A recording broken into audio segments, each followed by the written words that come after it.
In Silicon Valley, everybody were talking about travel will never come back. Everybody learned how to use Zoom. I was certain that it will not happen. If you look at the corporate travel agency business model, the tech never happened there. We were the first one that came and said, we're going to actually take share from two segments and we're going to capture share from both of them by kind of introducing the browser, mobile app, and now AI into this industry. And that's why we are going so fast. With AI, how do you think the industry is changing? It's going to be really fast. And the team actually built an extremely safe AI platform that is unique for Navan to allow a real discussion with their users to eventually change their trip, support themselves, book their travel. So 5 years from now, what do you think travel agents still exist?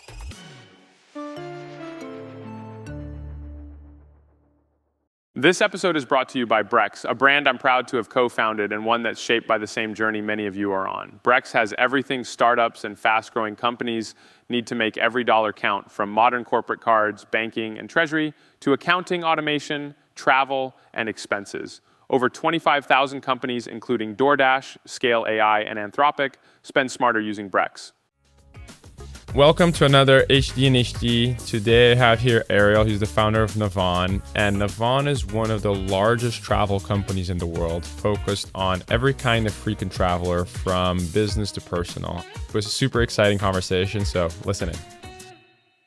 Ariel, thank you so much for doing this, man. I really appreciate it. I'm really, really happy to be here. You know that I respect what you guys are doing, and I love talking with you. Same, man, same. I was trying to remember the first time we met. I think it was during COVID. Yes. Yeah, which was, a crazy time, I imagine, for a travel company. Yeah, it was nuts. I actually still remember it because you introduced me to Neil from Green Oaks, yeah. Neil Mehta. And I remember that we were trying to raise money during COVID, and it was really, really hard. And you knew Neil and introduced us. And I think a week after I had a deal with them. So yeah. It was really, so thank you. No, of course. I remember when he asked me about it. He's like, oh, you met him? I was like, yeah, I met him. We don't enter this room. Like, oh, what do you think? Like, we think it's super interesting business. And I was like, I think he's really aggressive. And I think you need to be aggressive to win this market, Yes. He seems to, be really good and smart. And so I remember thinking that was my first impression of you. You're like very smart and aggressive, which is what's needed to win in this. It's an industry that I think only if you are like the travel industry, and I think you guys have played with it a little bit and kind of did the back and forth, but it's kind of like the fintech industry. It's a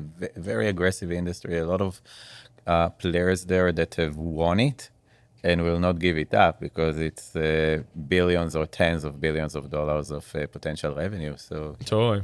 I want to start today kind of understanding a little bit more of your personal story. So you're from Israel, right? Yes. Yeah. Tell me, how was growing up in Israel? Growing up in Israel was fun. It was kind of, I was born in Jerusalem, which I'm going to actually visit next week for my birthday.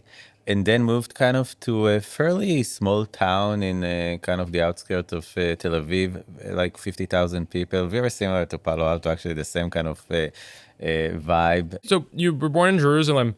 Why? Like, what do your parents do? They're like kind of. Oh, they were like, so my parents came, they actually immigrated to Israel.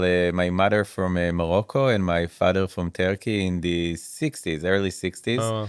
And my mom's family, actually, they were kind of semi-religious. So their obvious place to be was actually Jerusalem. Oh, interesting. Yes. And then did you grow up kind of very religious? No, I actually didn't. The really? entire family are. My kind of parents went more to the kind of secular side. So we grew up, I think, conservative in a way, but definitely not religious. Interesting. But we are all, I think, I'm definitely very spiritual. So, but definitely not kind of practicing something. And then, so you moved to Tel Aviv at some point, or no? Yeah, I did. Okay. So actually, after the army, I moved to Tel Aviv. Oh, so later in life. Yeah, later in life. Lived there for quite some time before we moved there. But then, so growing up, you went in the city outside of Tel Aviv. Yeah, outside of Tel Aviv. What was it, like a small town? Very small town. Like you have very different from here. You have complete freedom as a kid. You kind of roam the streets, having fun. Very safe. Very, very safe. And then one of the things, I was kind of someone that was getting extremely bored at school. I'm still actually extremely bored when I go to places like this. So I remember that I've discovered the idea of not showing up to school at 8th grade. And that was the last time that I actually probably you can count the days of until the end of high school where I actually was in school. How did you get around it? Like, didn't you? I'm always thinking about it because of my kids, because I think it's actually not that necessary to go to school. I'm with you, man. Yes, and I'm kind of thinking with my kids because everything here is so strict. You get a text, you get an email, they call you, Yeah. and then if you're kind of they're not showing up for I don't know the number of days, but then they kick them out of school. Totally. There, I think it was Israel was back then way less official, less way kind of organized. You could get away with that, and I was actually good on getting away with Interesting. stuff, I which I wouldn't think is good imagine. for startups. And were you good at school or no? I was kind of mediocre, kind of Okay. so yeah. Like I've managed to pass the test, like get by, but that's it. What were you into when you were a kid? Actually, it's crazy. Me and my best friend, who actually works for Navan, we would play basketball for hours, like every day. And then I had the tendency to get into some street fights, which is kind of Huh. strange. But back then I was, when you Did said you that know I'm how to fight? aggressive, I don't think I know how to fight. I think, when you get into street fights, you have You to, kind of figure it yeah, you out. have to figure it out. Yeah, Yes, yeah, yeah. That's yes, so yes, interesting. And yes. but what were you like? You were, you were into street fighting, or did it just happen like normally? I think I was probably. I don't think I was into it. I think I was drawn. I was kind of living the life in a certain way that kept Yeah. bringing me to these kind of situations. It was funny, I think because back then everything was different. At the end of the day, it was okay. But I'm always joking with this friend that I mentioned that if it was today, probably I'll be dead or something. So it's kind of different times. It's much more probably naive times than today. Do you think it builds character? I think it definitely allows you to then build startups later Yeah. that are fighting with everybody. Yeah, yeah. Do you feel that Yes. like in some ways like prepared you to fight in the Yeah, war of 100%. startups? 100%. I think in a way, when you live in a place like Israel, you're kind of, because you deal with a lot of uncertainty and you're kind of okay with that and you learn how to deal with that. It's a good training ground for everything that you need when you do a startup. Yeah, I can imagine. I Yeah. can imagine. And so in eighth grade you decided to stop going to school, but did you even think you had to go to college or like No, so I did. what So was your I plan? I went to school and I got the grades, right? Yeah. And I did the equivalent of the, of SATs and all of these things. There is an equivalent test there. So eventually I went to, in Israel, it's university, but I went to kind of college and studied economics, which is completely kind of became handy actually more on our credit card business later in life. But even then I was kind of not taking school that seriously. And if you ask like any of your professors or teachers back then, like in high school, middle school, like, hey, do you think this kid is gonna be super successful? You think They would 100% think that nothing will come out no of me. way. Nothing will come out of it. I think probably less in the university, but definitely in high school. It will be super surprising That's for so funny. to them. Yeah. Yes. Have you ever met anyone from that time before? No, actually not. Yeah. I left this small town to Tel Aviv, kind of never really looked back and then moved here. So definitely didn't have any, and probably they're fairly old or. And what did you know, like when you're in like, high school, you were like, I want to be an entrepreneur or like I want to be super successful. Like what was your I definitely didn't know it then. When I was in high school, my family went through a financial crisis. My father actually went under with his business. So I remember that for me, when I came first time to find a job, stability was actually way more important than starting, startups. So kind of looked for much more like a normal kind of job. And only in the later years, I started to kind of, what I'm calling jumping to the water and starting our previous startup and then Navan. That's awesome. It's funny that this story of someone who had a father that went broke growing up, I think you're like maybe the fourth guest that had that Oh, story. wow. It's actually like a very somewhat bizarrely common thing in like startup stories. I don't know why. It's so interesting because obviously, we're in this issuing business like you guys, but we took a much slow approach to it. And a lot of this is actually related to this because I'm looking at like a working capital. and what happens if a bank suddenly, take out the credit, or what happens with covenants and stuff like that. Still traumatized from that time. So I can imagine. I think it's very much to your point about others were here and talked about something like this. It does create probably it impacts your approach to business when you go A through risk something like that. management kind Yeah, of. kind of on one side you can kind of try to win and grow super fast and so on, but Navan from our early days, I was always obsessed on the unit economics, on gross margins. It doesn't mean that they were good at the beginning, and we basically allowed ourselves to grow really fast. But we always kind of, and that's because of that kind of experience, I always wanted to make sure. I was always asking, is that a good business, or we are just getting a lot of money from a lot of VCs because it was 2019 that we were growing really fast, and it's a good time to get to do fundraising. And I was always asking that question: is it a good business, or is that like a kind of hyped, Yeah. bubbly kind of Like business? very intellectually honest Yeah, with yourself. and always, and sometimes, you've mentioned earlier that you've met a joint friend of ours, David, and I was always asking him because he, I think, is really good on identifying what a good business is, and I was always asking him, hey, but I remember we finished a round, and I was asking, but why did you invest? And it's something that I usually ask after rounds. What exactly did you see in this business that is so unique that made you pay? It's usually a premium on this business. That's so interesting. So street fighting, your father going bankrupt. Do you think those are the two kind of more formative experiences you had in Yeah, your childhood? 100%. I think it's experiences that definitely going out under more, and I think the street fighting in a way is related to this. But going under led to two things. First of all, I needed to start to work in an early age. Oh, you did start working early. Yes, I started to work like in parallel to high school, What did and you do? so I was that's and that led me to a lot of the fights. I was managing this. I started like working in these coffee places, kind of, I don't know, doing like nobody there, cleaning stuff, baking stuff, like baking. It was crazy, and then started to manage the place. Oh, So really? yeah, in a strange way, I think that a lot of my managerial style was actually built back then, which is obviously completely different employees than the employees that you'd Of course. employ in tech.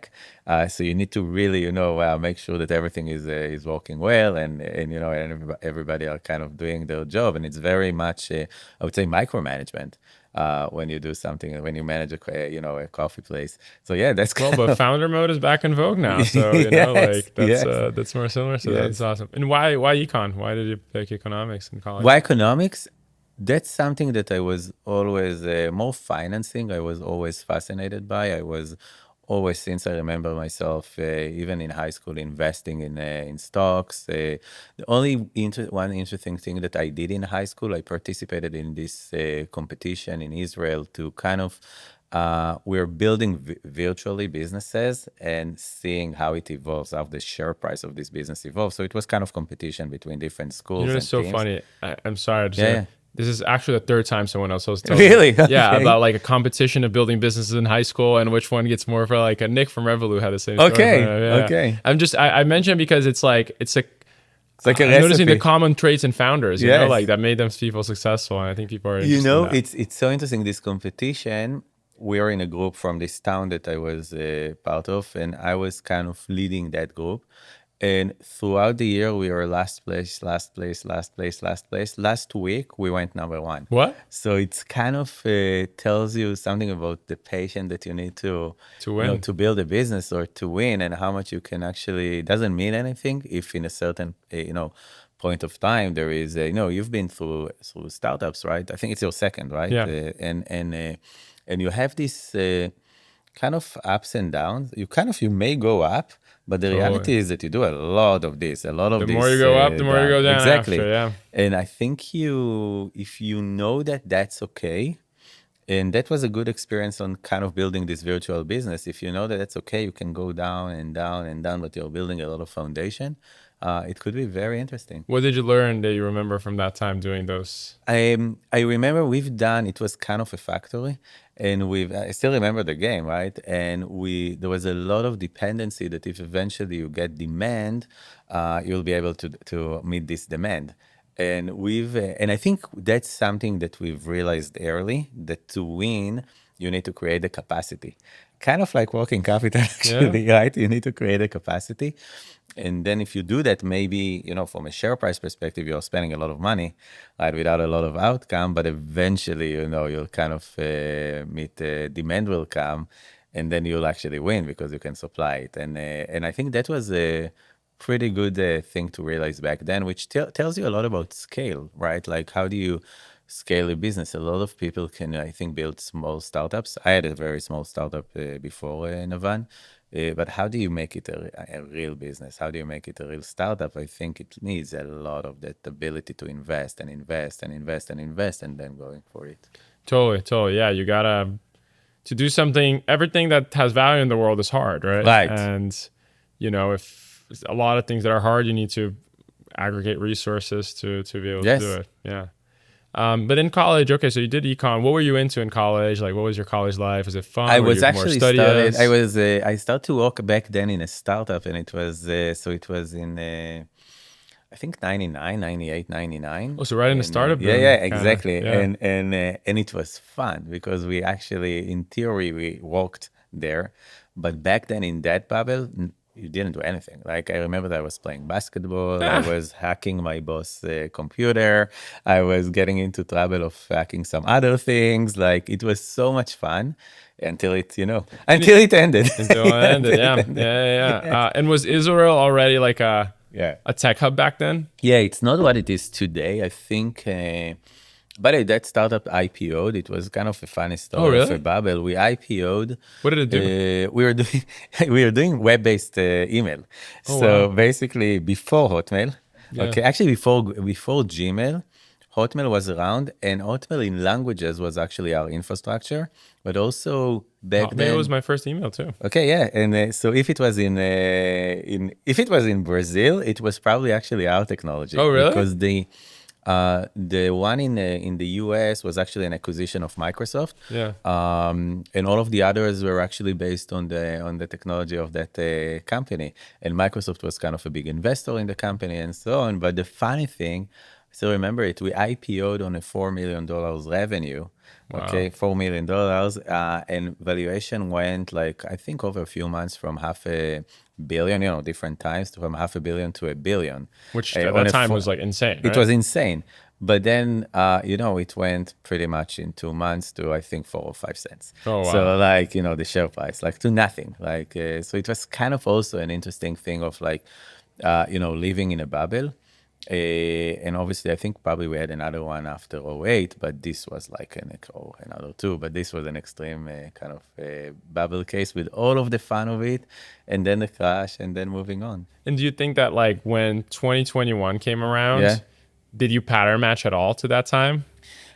I was so I moved to a company in Israel. You ask about tech in Israel. It was one of the biggest kind of tech companies that were founded in Israel. Later was acquired by HP, Mercury Interactive, and that was way, way, way more kind of organized, kind of like sustainable business that is kind of growing over time. And it was a different kind of story. I think actually these two stories of that startup and that company together showed me that you can do both. You can actually run really, really fast and have a lot of fun and love the startup excitement, and you can also build a real business. That's awesome. That's awesome. So, okay, so you worked at a startup during college and you were working a lot and studying a lot, and that was kind of like a lot of your life, or what were you into in college? Oh, I was working, studying. I was, in Tel Aviv, so it's kind of a lot of bars, a lot of coffee places. You sit around, so that was my life, like Yeah. bars, coffee places, working, and sometimes going to the university. And at this time, did you know I want to be really successful? Do you want to just want to have a stable job? Like, what was your head? I think I wanted to be successful. It didn't occur to me to start a startup. I was talking very early. I don't know if that back then or like, but I was talking very early on being a CEO, right? Mm, Which is interesting because when I started a startup, that was actually over the years, you're like, why would you want to be a CEO? But back then, that was something that I wanted to be. And I think only it when was you've been because through it, it's you in know the the top. downsides. It's what? Only when you've been through it, you know the Yeah, downsides. exactly. Yeah. Exactly. When you're before, you're like, that sounds amazing. Yeah, Like the exactly. glamorous life of being a CEO, and Yes. And and then all you that. learn. Yeah. Exactly. That's awesome. And then okay, so what was the journey? So you finished college. What was your first job? Like, what do you? So I was walking through it. So like finish college, continue to work in this in Mercury. I was Stayed. In which role did you have? so I had something that was called the R&D enablement, which was basically if there is something that developers don't like to do, my team was doing it. So it was configuration management, which is a big name to, before, think about on-prem days. So before AWS, all of the developers, all of the company needed to have machines, right? Like servers, and it needs to work, and eventually the developers needs to deploy code to it and all of this shit. So that was one. It was QA, it was globalization, it was documentation, it was any type of thing that is kind of service-like to engineering my team was doing. And because we're a fairly global company, it actually meant to create these labs, all over the world, which actually taught me a lot about how to create a business kind of service, again, before AWS, to all of these engineering teams. And were you aware of all the Silicon Valley dynamics and VCs and everything at this point? I was not at all, but then we got acquired by HP, and HP at the time were trying to become a software company. They never succeeded of doing it, but they were trying to do that. So they were like in a buying kind of thing of like us, and then they acquired the Opsware. That's when I met Ben, and continue to acquire companies, meeting like the Opsware guys started to So you bring met Ben me. back then? Yeah, Oh yeah. wow. Yeah, it was actually my boss back then Really? at HP for Oh like wow. 7 months. But yes, That's yeah, interesting. yeah. Which I year was ended up that? actually doing products for. I moved to product management later, and in Mercury and then at HP, and I ended up doing product management for Opsware after the acquisition. Huh. Yeah. So what was the company that you worked at? They did this. You did the configuration of like what did the company do? The company was doing. Think about it as very similar to a combination of Jira and Datadog. So we're doing a lot of stuff to enable testing. So it would be where do you store the bugs? There was a product called Quality Center, which is exactly identical to Jira in the on-prem days. There was a automated testing product. There was load testing, and there was monitoring. So on-prem, if you connect all of the companies that are doing kind of infrastructure, that was Mercury. Huh. Very interesting. And were they the leader at the time, Yeah, or yeah, they they were. they were almost a monopoly. They were pretty much 60% of the market. IBM had a kind of an equivalent solution, and there were some startups that were doing stuff in these things, but usually also this company used to acquire these startups. So it was kind of, yeah. But it's all based in Israel. Engineering, products, some of product marketing was based in Israel. The rest was actually here. Oh, but it So was a US HQ was company here. or It like was Israeli Israeli company company. that kind of opened an HQ kind of Okay. here. So it Yeah. was so you were, I guess, like, when I'm trying to remember my immigrant experiences, for me, like there wasn't too many global Brazilian companies. So it seemed like I needed to go to the US in order to do Right. that. But in Israel, there was like apparently like a bunch of successful ones, right? Yeah. Like that were successful globally, even though they were kind of built in Israel. Yeah. So why coming here? Yeah, Oh, well, yeah. I guess like, but did you have this awareness of like, oh, I need to go to the US, or no? You're like, no, I can be in Israel and be like super So successful. at HP, if you really wanted to make it in the product management side, the real decisions were made here. So that's why it's actually important to move here. But at that point, I already started to want to do a startup. I was starting to play with something in Israel, and it was actually in '08. And Post crisis. yes. So it was actually, me and a friend of mine started to work on a startup while working, started to work on this startup, actually managed to find, so it's actually a crazy story. We managed to find an investor, like an angel, that I think a month after we agreed that he will invest, still no term sheet, but it was kind of, we shook hands. He died in an airplane No. accident. Crazy. What? Like, yes. Yes, he went to Greece and died in this airplane accident. But to make it even crazier, 2 weeks afterwards, the market crashed. So we were like, I remember me and Uri, my friend, sitting in a room. We were actually three people, saying maybe the universe is trying to Yeah, tell us telling that us this something. startup is not going to happen. And at that point, we kind of stopped that process. And I remember that I was always saying, we either do the startup or I'm going to relocate, because I had this relocation kind of offer, and thought that that would actually be a cool way to get into Silicon Valley and kind of relocate with HP, but leave as fast as I can to kind of join more of that side. And in fact, when I immediately as I got my green card, I went to Jive. Jive was kind of like a very old version of Slack today. Yeah, no, I remember you telling me this, which is like kind of like enterprise communication, Yeah, real time.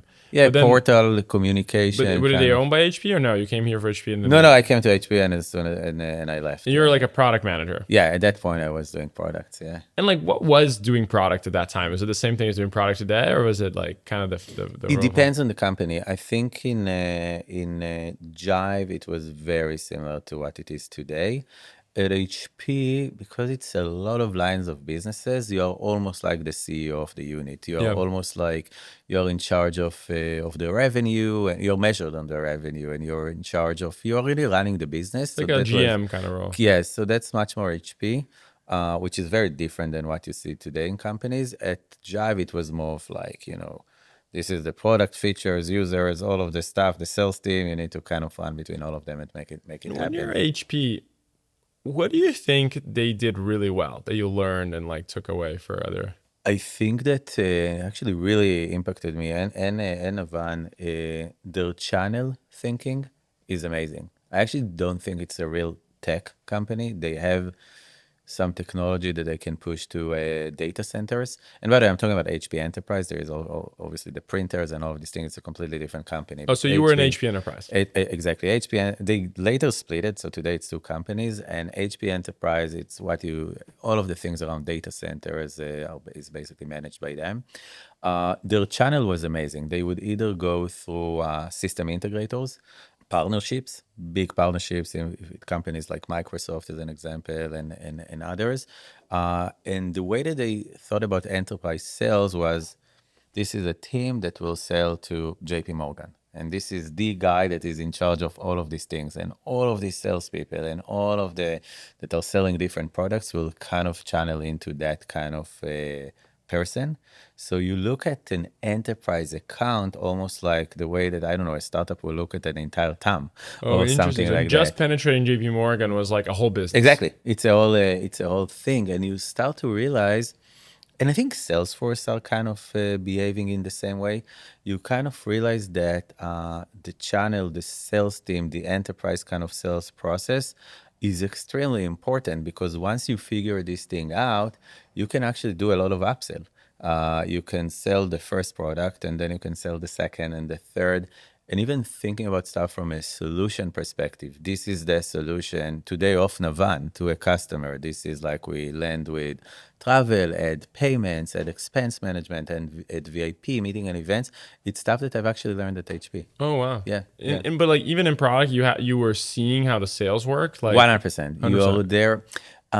Because it's, in a way, the field at HP was removed from the technology and from engineering and from the product team, and even from product marketing. So it's very hard eventually for an enterprise sales team to sit inside JP Morgan and to understand what exactly a provisioning software is doing to a data center. So it will bring you in. There are sales engineers. It's very technical sale. The sales guy is kind of overseeing the process, and a lot of techies are kind of running around. So being in products, it actually means that these people needed you, to be there and to kind of explain what your product is doing. Yeah, it was kind of like people call it sales engineer. Sometimes there's Yeah. some version of So it it. is kind of, so they had sales engineers, but if you are like talking about like, data center kind of projects could be $100 to $200 million projects. Mm-hmm. So when you are running this, including the servers and everything, so obviously including hardware, but when you're running something like that, you need to show to the buyer that everybody at All hands on HP deck. exactly cares Yeah. about Yeah, that yeah, yeah. account. It's like you have. It's like when you go to an investment banking meeting. They bring like 17 different people to the Yeah, meeting. it's actually exactly the same. Like, it's actually a really good analogy. Like Yeah. if you deal with bankers and like, I don't know, I'm sometimes looking at these Zooms and there are 50 people there and I don't know why there are so many people. Exactly the same thing. Exactly. That's Yeah. awesome. And then you went to Jive. How big was Jive? Jive was, we eventually, I think we IPO'd on a $200 million revenue. But So like, it how many was, people when you got there? I think probably in the hundreds, probably it got to 500, 600 And which role people. were you? I was doing product. I Product. started, Okay. yeah, and I was there twice, by the way. I was there after I left HP. Uh-huh. Spent, I think, 18 months there. We went through an IPO. I left, started my previous startup, and then we got acquired by Jive. Oh We had a wow. partnership with Jive, Box, Salesforce, and then got acquired extremely quickly after 9 months since we started. Huh. Yeah, it was That's really, awesome. really a quick story. And okay, so at Jive, like you were doing product. What did you learn there? Like, what were the main learnings from that experience? What I've learned there, I think if I'm thinking about lessons and what I've learned, I think you sometimes in a startup live in kind of your own world, especially if you use your own software. So we use the software there to really, we used it like you use Slack today, but we were the only ones. Our customers really didn't use it like that. And it was a learning exercise because we looked at this and we assumed that we are basically changing collaboration in the enterprise. We are killing email. That was kind of the idea. What customers were doing with the product, they do a lot of document management. They were writing some internal blogs. They were kind of almost using it as a portal. And you can run products for a very long time, be so removed from what your users and customers are actually doing. And then you're wrong. And I remember that when I came to Jive on the second time, I was in charge of developing like the next kind of generation of Jive, very cloudy, very mobile, very light. And I remember that I've put monitoring on trying to understand what the users are actually doing. And it was a huge discovery for Jive, that actually the users are using this system to write blogs and to know the contacts of the people in the enterprise. And that's it. And then we said, okay, we need to do something. And actually, we've developed something that is like for very similar to WhatsApp for organizations, and some organizational kind of blog on mobile and stuff like that. So it was kind of a good learning of like, you really need to know what your users are doing. Like, And which year did you get Silicon Valley? what? Which year did you get Silicon Valley? I got in '09, Oh nine. and I got to Jive in '10, Oh 10. like a Okay. year after. Yeah. Yeah. So you've been here for a little while. Yeah. Yeah. Yes. So then you left, and at this point you were like, okay, like I want to start my own startup. Like, Yes. where you have like high conviction. You got your visa set up. Yeah, so my visa was set up after I left HP, but then set at Jive. I knew Ilan from Mercury. We both worked together. So Ilan is my co-founder in Navan, but was also my co-founder He's more with Stream technical. Once. What? He's technical. He's technical. He's the CTO. Yeah. He's very technical. He's like, that's why actually we get along so well, because he's the techie. I always think about stuff from a go-to-market perspective and what the product needs to do. And both of us can be very critique of stuff. So we look at stuff and we know, like, does it work? Does it not? Like, people want it or not? We always have these fights. Are we in product market fit or not? Like, always, even up until today. But anyway, I knew Ilan, and we talked of why we want to start kind of our own thing, and kind of went, and we're kind of nobodies in Silicon Valley back then, so needed to kind of go and do a lot of cold kind of equivalent of calling into VCs to eventually get funded. Back then, it was in 2012. Was it hard to raise money? It was extremely hard. Yeah. It was really easy to raise money for Navan, extremely hard to raise money for that startup. Why do you think? It was combination. I think we had an idea that was very hard to explain. We basically had an integration platform in the cloud. The idea was that end users will be able to connect to systems, Box and Dropbox, and share files between the two, or a Jive and your email, or I look what like OAuth does today a little bit, that where you like you can It was log in if you're Slack, log in. it allowed communication. So it's exactly what you see in Slack today. And by the way, once you have Slack, you totally get it, because when you share a GDoc in Slack, you immediately see the document, right? And think about what Slack is doing extremely well. They are managing the permissions around that, right? Because you cannot just share a document and everybody Totally. sees it. So think about doing that on every enterprise system, including the complex ones, SharePoint, Microsoft Exchange, Salesforce, and kind of connecting systems like this to collaboration systems. So a lot of things around how do you do the mapping, how do you do the back and forth, but also how do you do the permissions. It could have been super valuable in the Slack days, or even today, by the way, in the AI days. I was actually joking about it with Elon and Michael, Michael, recently, and I was saying, wow, we actually need that startup now, Yeah. because of data management Totally. kind of thing. Yeah. Totally. Yeah. Yeah, that actually is like a startup idea that Yes. today would be like super Today relevant. it would be extremely relevant, but try Yeah. to explain that startup Ten. in 2012, yeah. And I still remember how complex it was. I'll not mention which VC, but we needed to explain what Jive is doing. And Jive was calling itself back then a Facebook for the enterprise. That's kind of how they tag themselves. And it did look a little bit like Facebook, right? Kind of you have this wall, and it actually looked very similar to this They had activity a stream. workplace after, right? It was just kind of Exactly, yeah. exactly. So I remember that we met some investors and we needed to explain Jive, and we say, okay, but they didn't know what Jive is, or what Yammer is. Yammer was also one of these Yeah. systems. So we told them, but we use Facebook. So it's so hard to kind of, when you have a lot of, you need to explain what you are doing through to other processes or companies. It is very, very hard to explain it. And then nobody really needs it right now, but we think that people will need it. So that was one reason that it was hard to raise money for that. The other is that we didn't have a lot of connections. If you do, I Yeah, think you're that an if immigrant, you, right? You just showed up. exactly. So if you come with an idea like that, that is kind of still far off, but people know you will get funded because people will think, oh, wow, but if it happens, it's amazing. But when nobody knows you, you don't have a lot of credibility, and you're also going on a startup, it's very hard to explain. It's hard to raise money. But we did. We've actually ended up raising money. How much did you And raise? What were the first like terms you got? nothing. Like in today's terms, it was like we raised $1.5 million dollars for a $3 million pre. Okay, Well, that's kind of, you're talking I'm about like, telling you, being my first deal, my first was 300K for 60% of the company. okay, so you know the drill. So Yeah, exactly. you know the drill. Like in today's, obviously, it's complete madness. But the good thing was that we've raised money from Lightspeed, and that's how we actually got to know Arif Jan Muhammad, who is actually a board member in Navan. We've managed to raise money from Oren Ziv, who is fairly known Israeli angel, and he's a big investor. Yeah, he was actually the first investor in Navan. So did you go So to all the of these Israeli? connections kind of continued. The Israeli community was, you think, a part of the? Of that thing, we definitely used our Israeli connections. Part of our angels were Israelis, but Lightspeed, it was completely Company. like a VC that is completely not related to this. Yeah, and yeah, and one thing I always, kind of keep thinking about is, obviously there's a lot of opportunity in the world, right?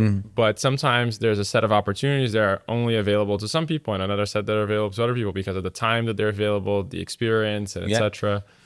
At that moment in time, like, how would you describe the set of opportunities that, like, when you're thinking about ideas, like which ones you could actually go after? Like, how do you think about that? It's so we sometimes I'm thinking about starting Navan, back then Trip Actions, as a travel company, and we both Ilan and I didn't know anything about travel, really anything. I didn't know what GDS is, which I've never heard of somebody that wants to build a startup business and doesn't a travel business and doesn't know what a GDS. And we started it, and we got to do that first of all because it was a second startup, so investors will bet on you. Kind of the point that I was making earlier.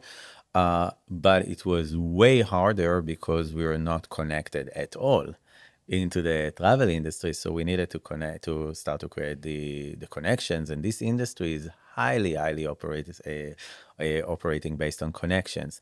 So I think it's the same with investments. You always need to tap into some network. There are always some mafias, and you need to realize that you are part of this mafia. So by the way, the Mercury Mafia, Mercury Interactive eventually got acquired, and a lot of people went to a lot of different places. It was a very important one, actually, to start the first startup.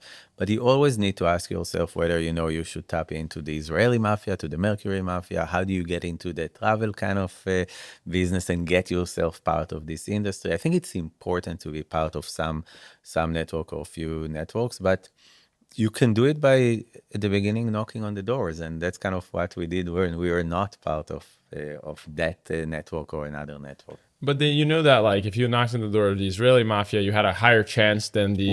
like Palo Alto mafia, right? 100%. Yeah. And you have to, so, you obviously, you will always use, you talked about this thing as an opportunity. You are always part of something, right? And if you're not shy about it, and if you can, and I remember for me, to first time they raise money, to go and ask people for money was like, what the fuck? Like how, this is so strange. And I remember that it was really, really hard for me to bring myself to actually send an email to somebody or to call somebody. But then, I remember the switch. I remember that I was thinking to myself, hey, I wanted to start a startup, and part of doing that means that you will need to knock on people's door and to hear a lot of no's, and it's fine and it's okay, and eventually you will make it. So I think it's a lot of habits that you need to kind of maybe change or do when you want to go for it. And when you went to start your first startup, did you have kids yet or not yet? I did. I did? had 2 kids, twins, Wow. boy and a girl, and they were fairly young back then. Yeah. Wow. So didn't it feel too risky to like just... It felt completely risky. I still remember, I know exactly how I thought about it. I had, because you need to leave, right? Nobody will invest in you if you're still employed by somebody. Today, maybe yes, but Well, but today, if then, you're employed by OpenAI, maybe you get maybe 5 term you can sheets, raise money like- while you're there and continue to work there. Yeah. Yeah, that's what I said. Bubbles are always unique, but Yeah. and definitely there's AI bubble. But back then, you really need to show that you left. So basically, no safety, and you are kind of unemployed, and you're doing it. And I remember 2 kind of interesting stories from back then. One is that I thought about it as how much money I have in the bank in savings, and therefore how long can we survive, paying Cobra, paying, in the US you have no Totally. safety net, right? So paying Cobra, paying for rent, paying for all of these things. So I thought about this in terms of months, almost like But it was like- runway yeah, of like runway. runway of a startup. But it was How like much 6 money? months or something that you had It at was the- actually exactly 6 months. months, I yeah. remember that I said in 6 months I will need to start to look for a job. Let's assume that it takes me 3 months to find a job. So that's what I have. And I remember we actually closed the round in month, I think 4. I Oh, remember wow. in month 3 I was, it was kind of already So, okay, so worried. you were like basically 2 kids at home, Yeah. jobless, trying to Yes. raise money for a startup that like no one understood. That's stressful. And to make it even worse, we're renting a place here in Palo Alto, and the owners wanted to sell the place, so we needed to find a new place. Now, try to find a place here to rent if you're unemployed. Like, so, and I remember we got a term sheet from Lightspeed exactly when we needed to find a place. So I actually showed to the owner the term sheet. Wow. And I think that's something you can only do Only in in Silicon Silicon Valley, only in yeah, Silicon yeah, Valley. yeah, You can you can show term sheet without salary as a kind of, You know, it's funny. A friend of mine was saying that his nanny came and asked for stock in his company. That's And a it's like, smart nanny. only in Silicon Valley you would see Yeah. that, right? Like That's actually a really smart it's nanny. very smart nanny. Yeah. That's funny. And so okay, you got funded, and you went through the journey. And then how was this first journey, like this first startup journey? The first startup journey, it was super strange. We kind of were sitting, we had 2 other developers that joined us. We were 4 people sitting in a very small room, trying to develop this product as fast as possible, because I don't know, we had this urgency. I don't even know why, because nobody in the market really needed it. But talking about channels earlier, we are smart enough to know that we cannot sell it directly because nobody understands it anyway, but it can create value to other companies and their customers. So if you connect this system to a Dropbox or Box or Salesforce or Jive or Yammer, they will get a lot of value out of it. So our go-to-market was partnerships and actually deep partnerships, OEMing that technology to them, so complete white label. and we were like running after this thing, developing it for these partnerships for people, grinding all day long. I remember that we had some of the wives of the two developers coming over the weekends to do QA Oh wow. for us. That was the level of how scrappy How that involved in startup Scrappy, yeah. was. But it was also fun. I remember we had this habit to fly these drones inside the small drones inside the office and have these fights with drones and destroying the entire office by doing that. I remember eating endlessly there, like, in that, how it is, like 4 people. Totally. And I remember when we signed the first agreement, we hired 2 more people. That was like a big deal. We grew when we sold, we were 7 people. Yeah, it was That's like, how wow, small. I have 7 employees. Oh my God, yeah. So that's how. So it was we were grinding a lot. It was like 24/7, but there was something very naive, very fun about it. That's awesome. That's Yes. awesome. And so then how do you sell it? How did we sell it? It was I think when you do an OEM business, you're immediately very much opening it up for sale, because from the acquirer perspective, once they start to get valued, once they start to be able to upsell your thing to their customers, they will immediately do the math. Hey, if I'm actually owning it, it will pay for itself if Yeah. I'm basically buying it. So we got in the same time, pretty much on the same time, an offer from Box and from Jive to get acquired. And it was our first startup. And we looked at this and we said, this idea. It's fine. I'm recording with Aaron on Friday. It's what? I'm Oh, you meet recording. with, okay, Yeah. okay, yeah. So he probably will not even remember it, but we've spent kind of a long afternoon with him and his team together in a room. When together, it was actually the strangest process ever. I think he came from somewhere, I think from Europe or something. And then we had this big meeting, and it looked like they are still debating between themselves during the meeting if they should buy us or not. I remember it was it was very strange. I remember at the end I told them, maybe you guys should meet and kind of for 2 hours and decide, and then maybe we can rejoin the process. But eventually they actually gave us an offer, but we've decided to go with Jive. Why? It's a really interesting story. The offer of Box was actually better financially from the offer of Jive, but we wanted a very short vesting, and Jive offered 2 years, Box offered 3, and it was important. And Jive realized that that's what will make us kind of tick, because Ilan and I knew that we're going to do another startup, and we didn't want to wait for a long time. So actually, at this point, even though this was hard, you were like, I know I want to keep doing this. So it yeah, didn't scare you off. we knew. It's almost like once you are doing it once, it's very hard to think about, let's get back to work somewhere for the long run. And I remember that we also wanted to we knew that we did something very small, and we talked about it. I remember that Ilan and I were having a lot of conversations during the time in Jive, and a lot of the discussions were actually less about what we're going to do, but more of why do we want to do it? Why do we want to do it together? These kind of things. And one of the whys was, we want to create an impact. We want to build something that is not like, you sell it very quickly, but you're actually building an entire business. It affects a lot of people. It changes something. It's important for somebody, and it's something that we realize that we want to do. That's awesome. That's awesome. So then you sold the company. The first time you made a little bit of money, Yeah. I imagine? Yeah. How did that feel? It was great. It was... Has some more It's runway. funny, back then it was a life-changing event, but today I will look at this and will say, yeah. But it was definitely fun to make to kind of get out of like small saving to a number that is that makes I can more like spend a sense. couple years without working and it's gonna be Yeah, okay, exactly. kind of So thing. it's something like that. It gives you a lot of freedom. The freedom from our kind of point of view was much more of like the freedom to do another startup without. I remember that Jive really wanted to keep us there, for a longer term, and it gave us a pretty big offer to stay. It was actually an offer that was bigger than what we've made on the acquisition. Oh, wow. And we still said no, and that's Thank that God, freedom, right? That's the freedom that probably 5 years before that I would take the Totally. offer and and well, sign myself up. So I think that kind of freedom of the first money that allows you to then later take more risks is super important, especially if you want to build something big.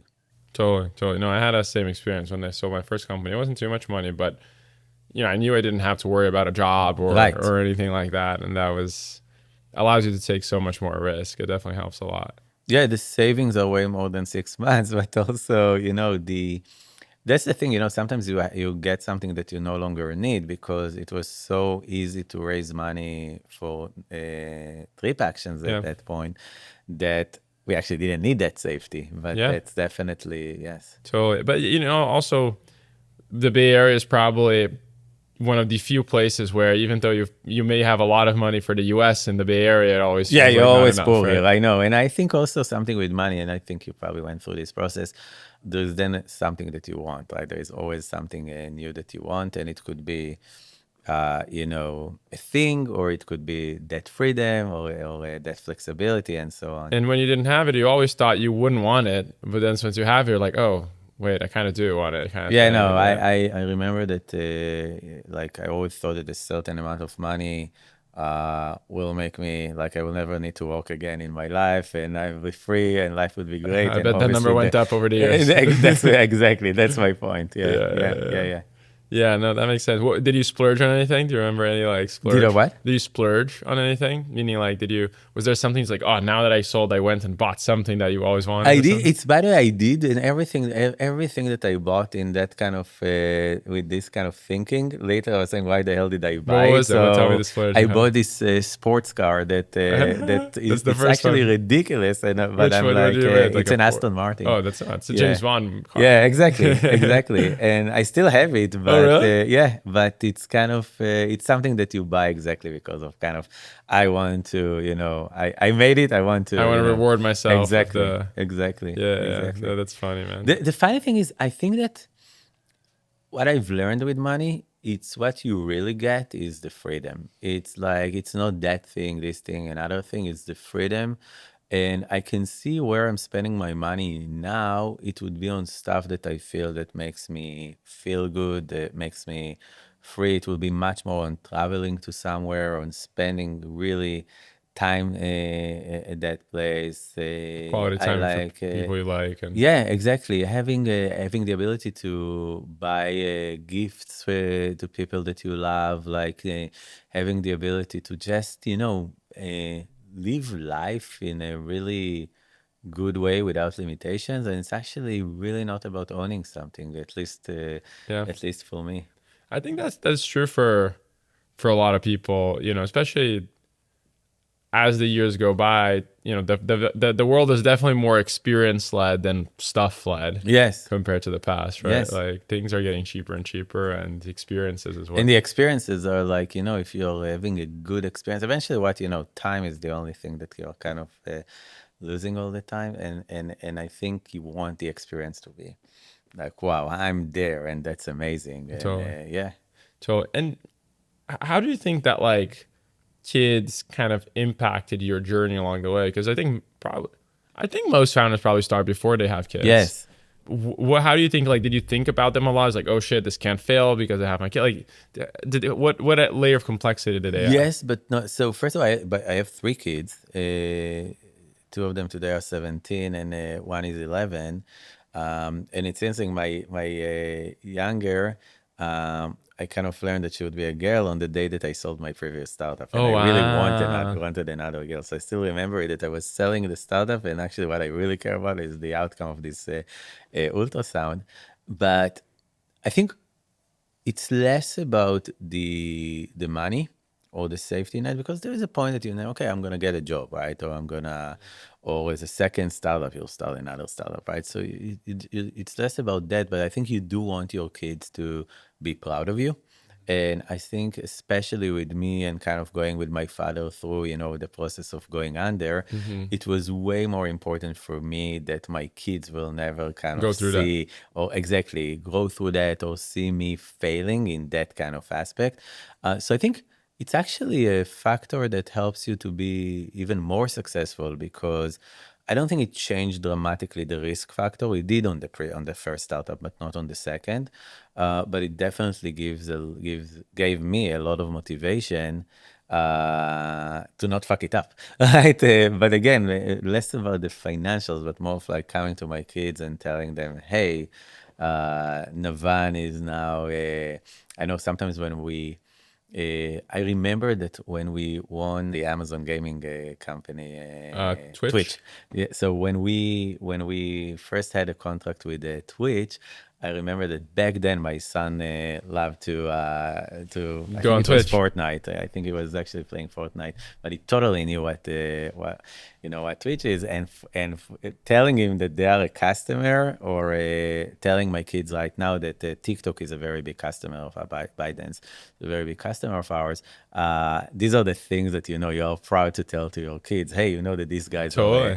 are a customer of Navan, and when they can relate to this, so these kind of things push it. They push you. They kind of you want to show them that's a cool thing. Yeah, one of our investors told me, I was like, hey, what do you think about investing in people with kids now with kids? And he's like, I actually like investing in people with kids. I'm like, why? It's like, well, because when you have kids in a family, that's the only thing that matters. Like work and kids, kids and work, work and kids and work, right? Like, and you're like focused. Yeah. Sometimes you invest in single founders and, they want to, The founder will go insane. yeah, they want to have some fun and, and Yeah. like married with kids, that's the only thing in their life, Yes. like very focused kind Yes. of thing. Yeah, in a way, it's true. You are kind of, it's also the price that you pay. And by the way, I've divorced 2 years ago, and I think that's part of the price. You are kind of, you live your life of like home, business trip, like rarely, definitely on the early years when you're building and you're still grinding and you're still fighting with everybody. I remember, COVID, which obviously, impacted our business heavily. I was just heads down on the business, like not seeing the kids, not seeing the family. So definitely, I think he has a point. Like founders with kids are probably very focused on making the startup successful. Totally. This episode of HD and HD is brought to you by a brand that's close to my heart, Brex. When we started Brex, it wasn't just about creating another financial product. It was about solving the real gritty challenges that founders and startups face every day. Building something from the ground up is hard enough without having to navigate clunky legacy banks with endless fees. That's why Brex is the financial stack that scales with you, no matter where you are on your journey. From maximizing runway to earning yield on your cash, Brex was designed to make every dollar count so you can focus on what really matters, building your dream. So whether you're just getting started or you're ready to take on the next big thing, Brex has your back. Check it out and see why the world's most innovative startups like Anthropic, Scale AI, and Robinhood trust Brex.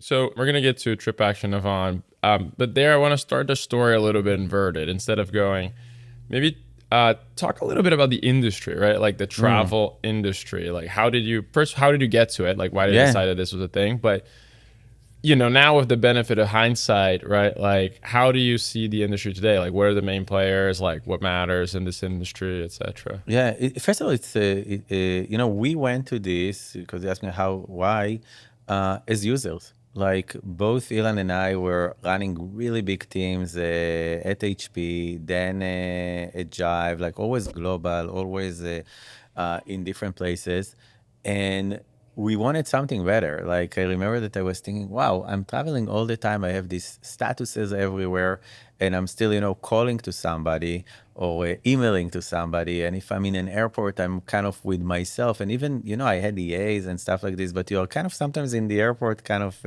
dealing with shit by yourself. And we looked at this and I said, it doesn't make any sense that like people need to book their trips with some old software or by calling an agent, right? It didn't make any sense to us. And then when you need support, it's like you're kind of fighting with that. And later on expense, like you need to have all of the. So Ilan and I kind of knew the problem as users. And being kind of techies, me and products in tech, we said, okay, it's very simple. We'll create an app that book your trips that, that eventually expense. I remember we had a demo. It was a mock-up, but it was really easy on that mock-up to book trips and to expense your receipts, right? And then we got into the industry. And I remember us sitting after we raised money and we were there kind of alone, the first 2 employees. I think we actually... What was the first round like? The first round was we basically it was we closed it with Oren in in kind of 4 hours. Like Okay. we shook hands. He convinced us to take the money. We took the money immediately on the first day that we started the company. We had the money, and we hired our first designer. That was our first employee. Sitting there and kind of dreaming what we're gonna do. And I remember Elon looking for an API to book your trip. To basically, it sounded like the logical thing to do. Where do you buy flights? And then it hit Turns out there's us. no API. There is not only there is no API, even if there was, you cannot fulfill if you cannot buy a flight ticket if you're not licensed. And if you're not like licensed, like just take California, you need an IATA license, an ARC license, a California license. And I was saying, okay, even if there was an API, I cannot do anything with it. And then we started to learn what Sabre is, and we were saying, so how do you connect to Sabre? And you call them, and they tell you, okay, you can get a developer license to kind of play with the system, but if you actually want to book a flight, you need to have an agreement with the airline. Mm-hmm. And With we're the like, so airline? what? We need to, yeah.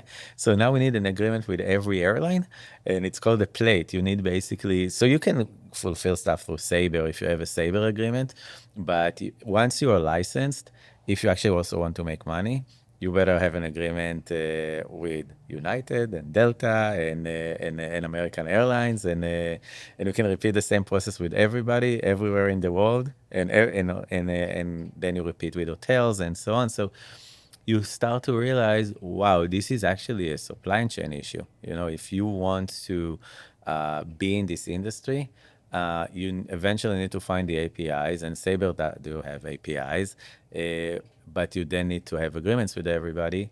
And I remember that we actually went and did license with ARC, and they told us that for 20 years nobody did license with them. So that's how, Oh wow. yes, You're the first new license after 20 years. Yeah, a lot of people to get license would go and buy some travel agency. The problem is that we realized quickly that we want to be in the enterprise segment. So maybe, And, for the people who don't understand the travel industry, yeah. can you just give like a quick overview of like, what is Sabre, what is Yeah. ARC, what is IATA, So like, let's say that you want to build a company, and you really want to that this company will sell flight tickets. Okay, you need to find your way into booking a seat inside an airplane, right, with an airline. To do that, you need to be licensed by this entity that is called ARC, and all of this was actually created when you did like paper ticketing. And it was created because you as the customer, you'd go to, I don't know, the travel agency down the street, and you'd buy a flight ticket, you'll pay them, but how do you know that you got a flight ticket? You're getting some paper like that somebody gave you. So ARC was created to kind of allow the settlement to happen. The settlement between you, the customer that is paying, to the travel agency, to eventually the airline. It was kind of protecting the consumers. This license kind of stayed, and that's the first thing that you need to get.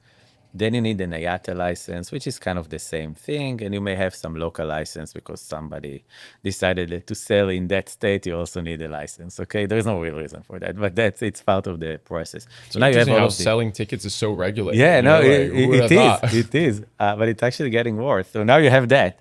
And now to get to the airline, if you think about it, it's fairly complex thing from a inventory or computer science perspective. You need to know that there is an open seat right now on this airplane, on that date, on that time, on that price, right? And a GDS, a global distribution service, Sabre is one of them, is basically connected to the airlines and is capable of showing a travel agent this is the seat, this is the airplane, these are the terms and conditions and all of this. If you ever went and watched a travel agent, they sit in front of this monitor with something that looks like a mainframe. It is a mainframe, by the way. It's connected to a mainframe, and they can get all of this information. Luckily, you have web services into this, but very old school web services. So a lot of reverse engineering into eventually booking a flight. So you have the technical aspect, and you have the licensing. And then if you want to actually get commission for that, you also need to have an agreement with the airline. So that's kind of the entire process. So you need an agreement for every airline, or just the airlines you want to get commission for? It is very complex, and I will start to get to a very complex area in how airlines are paying you commission. You, when you run a company at scale, you want to have agreement with all of them. As a startup, you can actually have with few. What makes it more complicated, and this is something that we did early, I think very similar to Brex, you and I talked about it. You can get away by having few agreements or even having partnership with booking.com or Priceline that will fulfill stuff for you if you are only targeting the SMB space. So if you are basically targeting a company that will have an office down the street and they're only flying between, I don't know, Palo Alto to New York, you can actually build it fairly easily. Once you're thinking about enterprises and even mid-level enterprises that will have an office in London and in the US, now you start to get to everything that I've described earlier, multiply it. So you need to have an agreement in the UK, you need to have different licensing, and now you need to set to support different currency and different point of sale pricing. So prices are different. When you buy a flight ticket from here, it will have one price. When you buy the same flight ticket in the UK, it will have a different price. Go to Singapore, different price, and so on. So when you go enterprise, building this system means to repeat what I've talked about earlier, everywhere, all over the world, again and again and again and again. So it's actually very, very complex and expensive thing to do. And And there's that's also kind of, tech build out in every different country. so the technology would be similar. So once you've connected to a GDS, you'll be able to kind of reuse it. But then to make it a little bit more interesting, but something that gives us huge advantage today, airlines over the years started to ask you to connect to them directly. And if you do that, you're actually giving better content to your users. So better pricing, better packaging of stuff, better availability. And you also get better commission from the airlines. But now you are in the business of implementing APIs of every airline. Today, we are the leaders in this of connecting directly to airlines. So we are completely multi-system. We connect to GDSs, to airlines, to everybody, which gives our customers really the best options. There is no travel infrastructure on this planet that is similar to ours or is as wide as our system. But that was a lot of grinding in the early years. If I look at the kind of travel Yeah, industry, you have, I would say, two companies that are really big in market cap. It's Booking and Airbnb. yeah, And then it kind of falls off a cliff after that, right? yeah, Even, there's Expedia in the mid 20 billion range, which obviously is big, yeah, but, it's the industry is so big, but the market caps, except for these two companies, yeah, kind of all, like GBT, I think is like 4 billion or yeah, something. yeah. Like, why do you think that's the case? Like, what's kind of happening there? Is it just so fragmented? Like, why do you think that's the case? First of all, you should really think about it as two completely different industries. When the consumer travel kind of industry, which you've mentioned, Booking, Airbnb, by the way, Trip.com is also The China Trip.com. one, right? Yeah, Yeah. Trip.com and Make My Trip in India are pretty big companies as well. But that's the kind of the consumer kind of side, which really big companies, tech companies, were created there in the last 20 years. All of them were riding on this web kind of like I will move the travel agent down the street, AAA or Thomas Cook, and I will move it to the web and later to mobile to book hotel, to book an entire package. And I think Booking.com were smart on doing two things. First of all, they avoided of actually getting into, an Airbnb the same, into the airlines side, which is the most complex, most expensive kind of side. So I think that changes the entire dynamics around the cost and gross margins. But they also were extremely good, and that's the difference from Expedia on SEO, SEM. So that's what's so unique about Booking, and that's why you see Airbnb obviously have their own unique inventory, which makes it very unique. And the ones in the Far East are kind of have their own market dynamics. When you take it all the way to corporate travel or even what I'm calling frequent travel. So it could be consumers that are thinking about travel as more of like, this is my way of life. I really care about which flight I'm taking, which hotels I'm staying, and so on. Then you see a long tail of companies. GBT is kind of, one of them, and then a lot of other travel agencies. And the reason is the tech never happened there. So you'd never seen the movement from I'm a travel agency, Amex GBT, or Carlson Wagonlit or BCD. And I'm also a tech company that allows my users to come to me at scale and book their travel. So nobody has disrupted it. We are the first one to come and say, actually, people try to do it, but because of everything that I've described earlier about the infrastructure, everybody failed. And we were the first one that came and said, we're going to actually take share from two kind of segments there. One is the managed, with Amex is kind of the leader. And the other is the non-managed companies that never manage travel or employees that are doing whatever they want to. And we're going to capture share from both of them. And that's why we are going so fast. We are basically capturing share by kind of introducing the browser, mobile app, and now AI into this industry in the corporate side that completely didn't use this technology. So if you look to the business now, with the lens that you have today, what do you think were the things that you got right in the beginning of the thesis, and what do you think you got wrong or underestimated? At the beginning, we really underestimated the importance of having the connections and understanding our business to the airlines and to the main hotel chains, and even to the aggregators, whether you talk about today, we know we have partnerships with every airline and good ones. We have partnerships with the OTAs, with Bookings, Expedia, Trip, Make My Trip, and I can go on and on and on. We are actually really good partner with everybody. We didn't know that, which in the early days created two issues for us. One, fight, sometimes unnecessarily fights. We had a pretty big fight with one of the biggest airlines in the world. A lot of misunderstanding. Actually, nothing like we didn't take the time to understand what they care about. And they couldn't care less about a small startup that starts in Palo Alto. But also, you will not make money if our business model is like a travel agency. We are making money when an employee in an enterprise is coming and booking a trip. We make money out of it. The only way to make money is to actually partner. So this is something that took us some time to really understand. We thought that we are developing this really cool app, this really cool backend for the admins. Everybody will love it. And why would the airlines not want to? We didn't even think about it like that we need to do. I think this was the biggest learning. I think when you come to an existing industry, I'm sure that you have it in fintech. When you come to an existing industry, you need to learn to respect the players in this industry, and you need to learn to work with them. And we went the other way. I think today we are the best partners to airlines, hotels, aggregator that is out there. We are really having this ongoing discussion of what's in it for you, what's in it for us, and it's very, very unique. With AI, like, how do you think the industry is changing? It's going to be really fast. I think that we've played with AI from our early days, more with machine learning, because I've mentioned content, and we took the approach of bringing every inventory in, everything that is out there, more than Google, everything that is out there.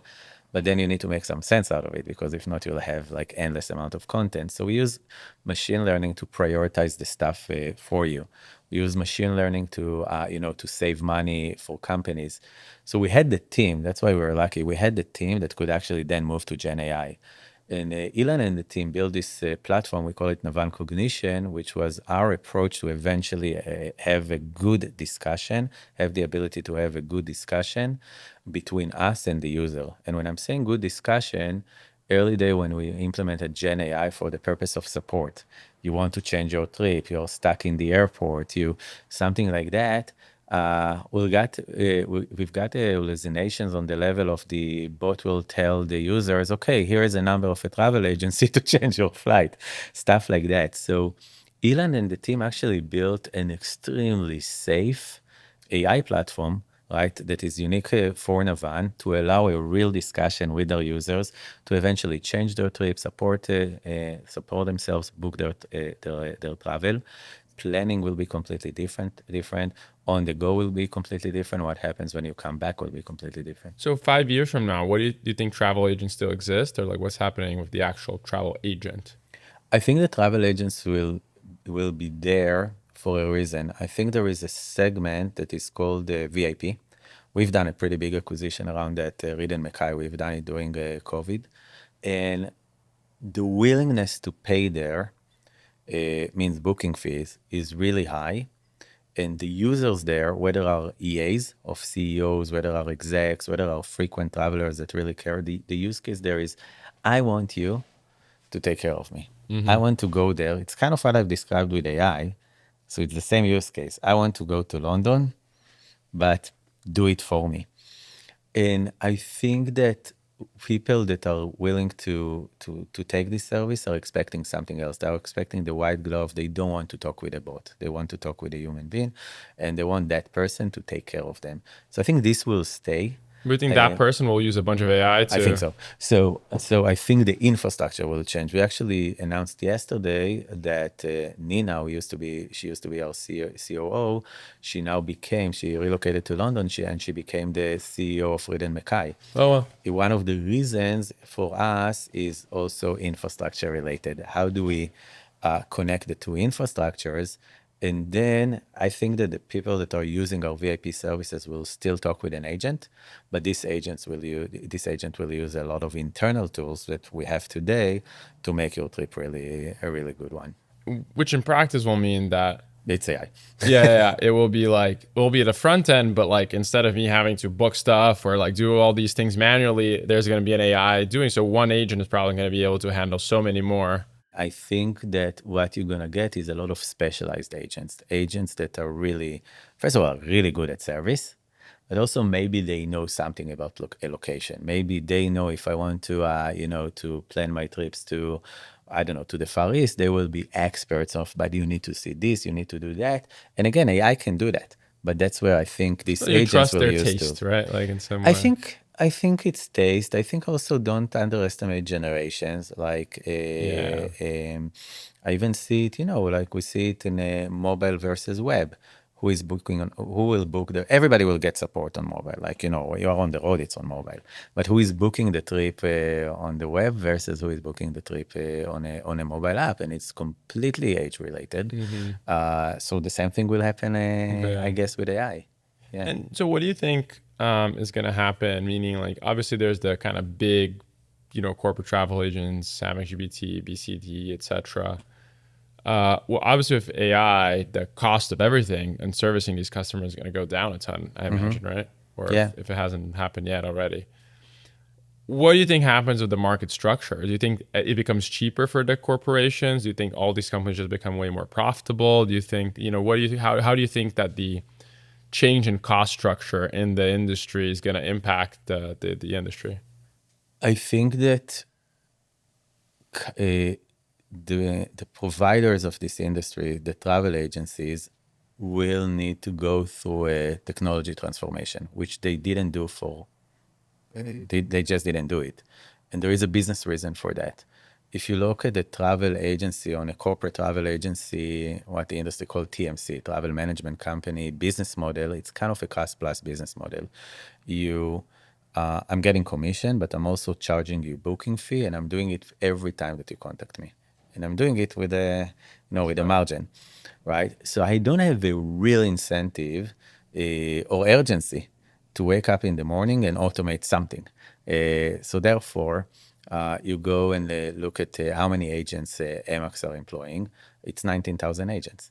Okay, and what are they doing? They're your booking tool. You call them, so they're not support. You call them, and you book your trip. You email them, and you book your trip. I think the question to ask is that thing is good for the customer. That's the real question to ask.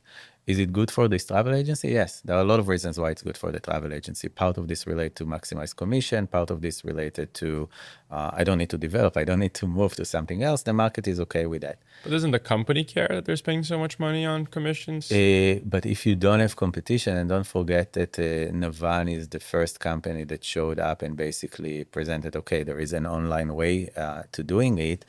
And so if you don't have competitor that is doing that, and everybody are doing the same, like all of these agencies are doing the exact same thing, what is your incentive to change? Now the question, can you change? If I'm not a tech company, how do I change? How do I now move from really the phone? I remember when Andreessen first funded us, I remember that me, Ben, Mark, and Ilan are sitting in a room, and Mark was talking a lot about the potential with mobile and machine learning. This was a while back, right? And I remember that I told Mark, hey, listen, it's all cool, but you need to understand we are disrupting the phone. We're not disrupting like something on mobile. We are disrupting people that are calling, okay, an agent and booking a trip. So everything that you're talking about will come, and it's actually coming now, 100%. But you're really talking about we are competing with travel agencies that are basically employing agents to book and change your trip. And sometimes you can use a software that is developed by an ERP company. And if you think about ERP, it's a process of moving packages from places to places, not people, and understanding their their needs. So I think I think competition matters here, and I think I think what will probably is more new tech companies joining this industry and probably introducing and competing with us. I mean, and how price sensitive is this industry? Meaning, like, if you show up to a large customer and say, "I'll do it for half the price as, the competitor," do you think you would take the customer, or there's like so much inertia that they're like, eh? I think it was price sensitive before we came. I think that, and the reason was that everybody did the same thing. I'm a travel agency. I'm connected to a booking tool. I'm connected to expense management tool. I'm connected to a credit card. I'm connected for some virtual card The whole solutions. Concur setup. Exactly. So I need, I don't know, 6 vendors to run an enterprise level travel, right? We came as all in one. We are providing everything that the customer need. We are providing it. And what we are, so, when you are using a lot of system, it's so complex that you are saying, okay, I just need it to work, right? And I'm not going to start to challenge a booking fee. And don't forget that everybody were charging the same booking fee per transaction when you call me or when you book something. So it was the same. So you come and there is this big three that are running on RFPs. They basically will run on prices. I'm like $25, I'm $23, I'm $21. That was the thing because it's the same thing. And when we came, we told them, hey, when it's online, your employees are saving a lot of time. And you're talking about your salespeople, you're talking about your C-level, you're talking about like really employees that are making a lot of money.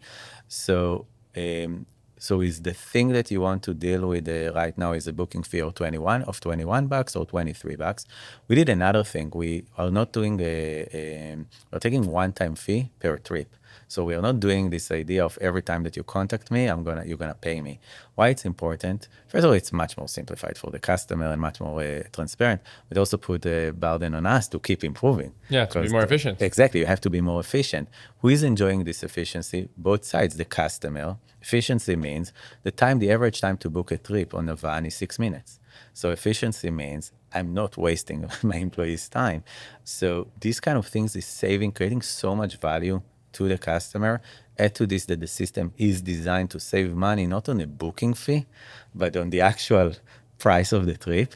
So that's so valuable to, to customers that nobody will start to talk with you about 21, 22, 23 bucks booking fee. The value that we are creating is actually in the millions. And, for, I would say like, a skeptic of Navan could argue that, hey, GBT is worth $4 billion. They're kind of the largest in the market. Why won't you guys be worth, only $4 billion, at their size? Like what is structurally different that will allow you to? It's, I told you that I'm the first skeptic of Navan. I'm always asking this question of like, is this a real business? And then of course, part of this is valuation. The business of Navan and GBT is completely different. The first thing, we are providing all of the needs of the customer. So we are not telling them the software go and buy from somebody else, Concur, and then the duty of care buy from somebody else and the credit card from somebody else. So we're basically providing everything together. So the actual offering is much bigger. So that's one thing. Then the take rate, how much we make on a transaction, our gross margins.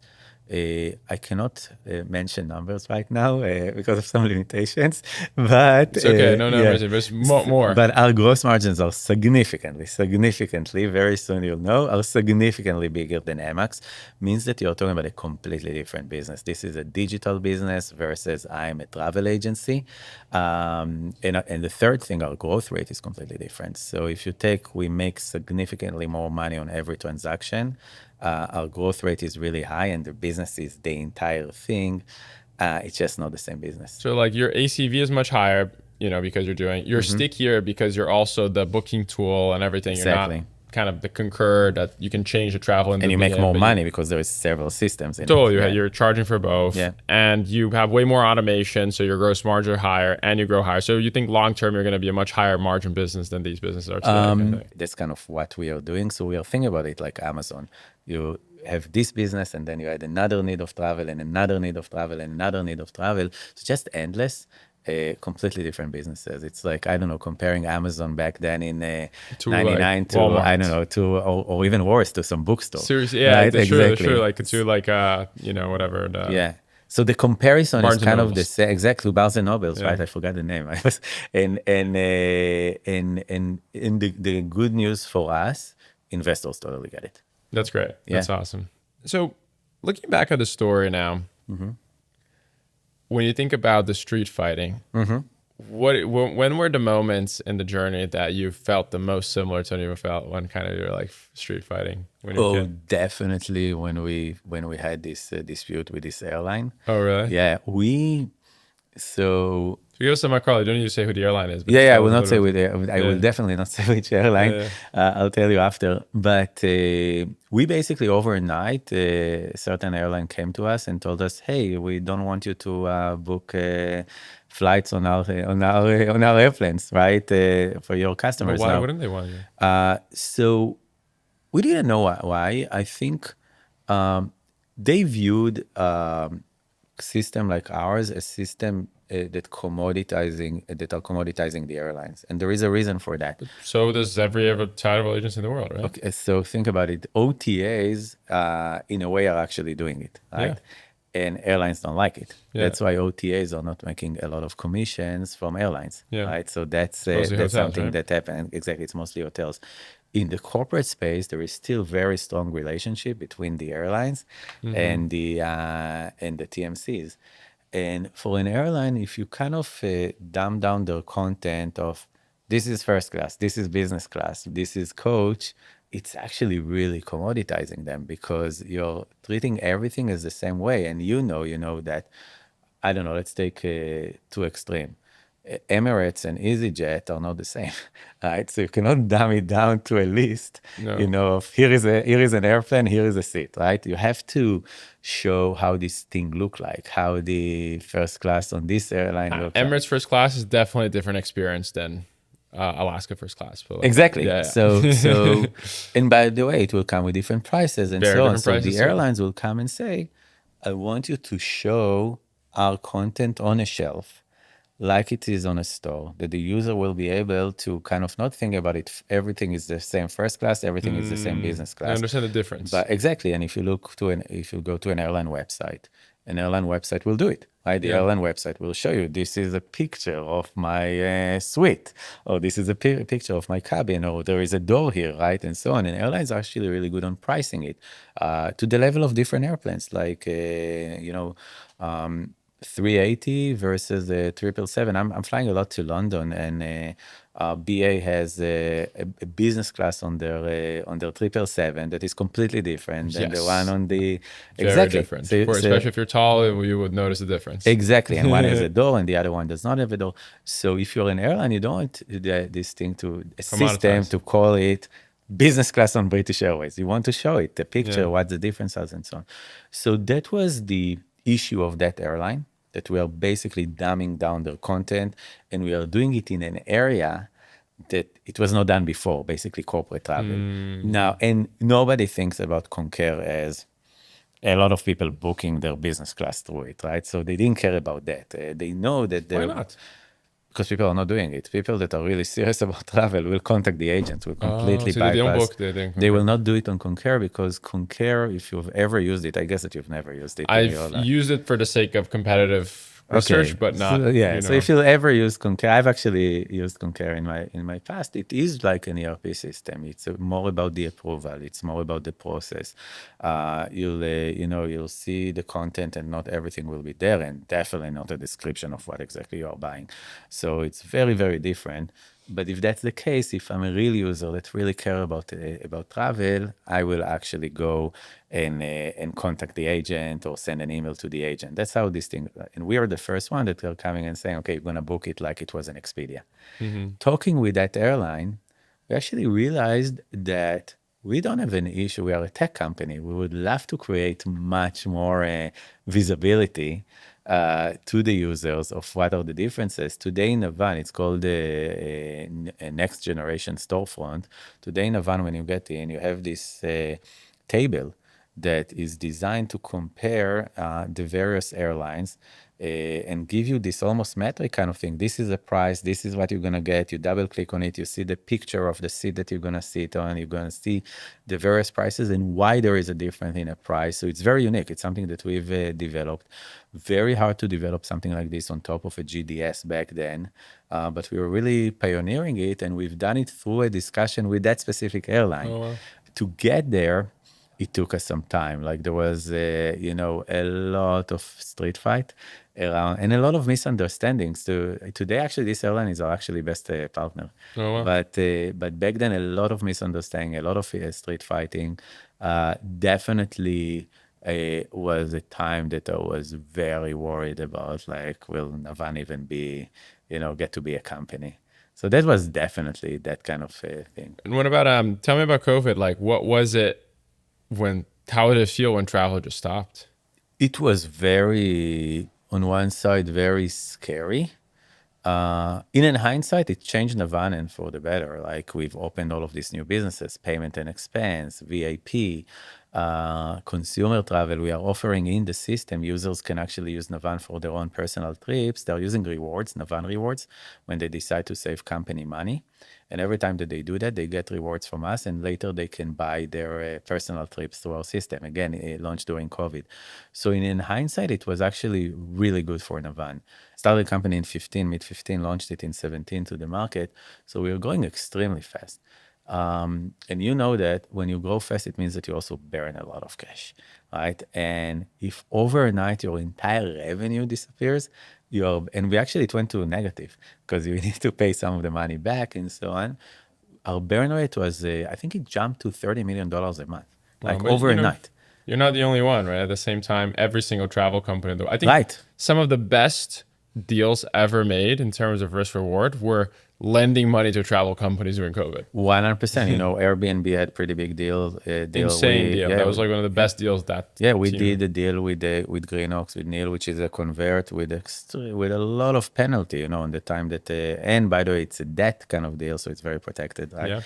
To the investor. Everybody, by the way, Neil was kind of going between one company to the other. Toast, as an example, that were kind of disrupted, and we're offering the same kind of concept.